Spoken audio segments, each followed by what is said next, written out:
First story. It was on a winter night, probably shortly after midnight, about 15 years ago. I was on my way home, living near Zurich's Langstrasse at the time, and disembarked from the tram at Stauffacher. I passed by the church and the playground. It was bitterly cold, and the city seemed deserted.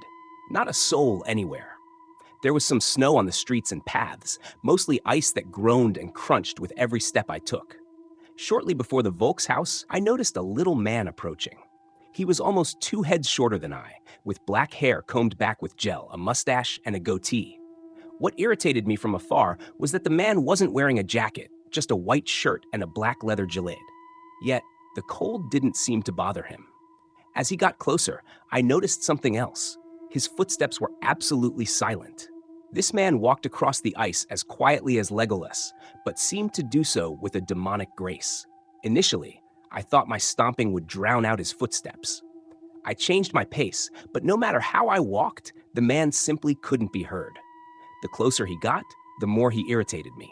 He seemed to completely ignore me, his cold eyes fixed on the void even when we passed each other. That changed when I turned around a few meters later. The man had also turned towards me, and now I saw pure hatred in his eyes. To date, it remains the only time I have quickly crossed the street because of another person. Second story. I was about 15 years old when ghostly things happened in my room one night. It started around midnight when I woke up because my alarm went off, or at least I thought I heard it. So I got up, took a shower, and got ready for school. As I was about to leave my room with my bag over my shoulder, I noticed that it was still far too dark outside for that time of year. So I took another look at my alarm clock. It was midnight. With a strange feeling in my stomach and wondering what had woken me up in the middle of the night, I took off my clothes and went back to bed. But just as I was about to fall asleep again, there was a clack, and suddenly I was lying in a brightly lit room. The sound was made by the light switch being flipped. But who had operated it? I sat bolt upright in bed, my heart rate at least 200, but there was no one in the room but me. I think a few ghosts just wanted to play a trick on me that night, which, fortunately, has never happened again since then. Third story. It was the night my grandfather died. I lay awake in my bed, staring at the ceiling. Suddenly, a gust of wind blew through my room, lifting the blind so hard that I jumped.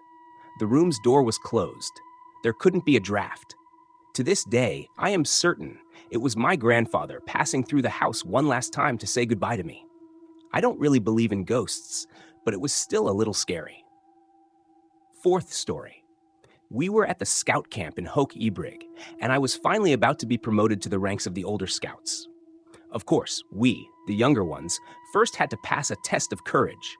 Therefore, the adults left us in a pitch-dark forest, armed with nothing but a tea light, and before us lay a dark forest path. Just follow the path, they instructed. And we did. Predictably, older scouts were hidden in the bushes all around, rustling leaves, making noises, and indeed giving us a good scare. At one point, someone suddenly leapt out of the bushes, extinguished our candles, and we were left without any light in the middle of the dark forest. Alone. Well, not exactly, but at that moment, I could hardly think clearly. I was that scared. The fear I felt back then was so profound that, over 10 years later, I still remember that night with crystal clarity, even though I can't recall what I had for lunch just yesterday. Last story. A few years ago, I went to Uetliberg with a few friends. We wanted to use drugs there. It was the beginning of winter and already quite cold. We built a fire, took MDMA, and drank tea.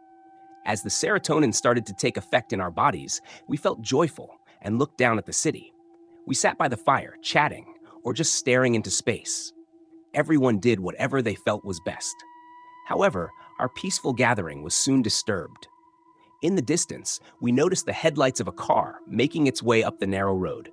The beams cut through the darkness, illuminating the black outlines of tree trunks. We wondered who would be driving up Uetliberg in the middle of the night.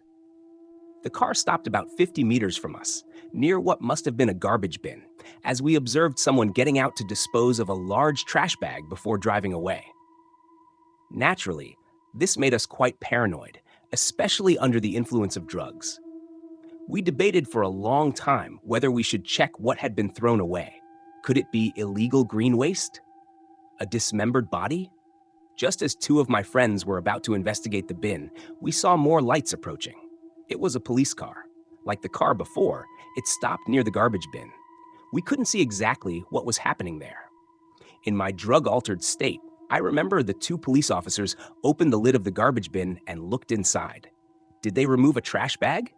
I can't be sure. In any case, we convinced ourselves that we had just seen an illegal exchange. The whole experience was quite unnerving.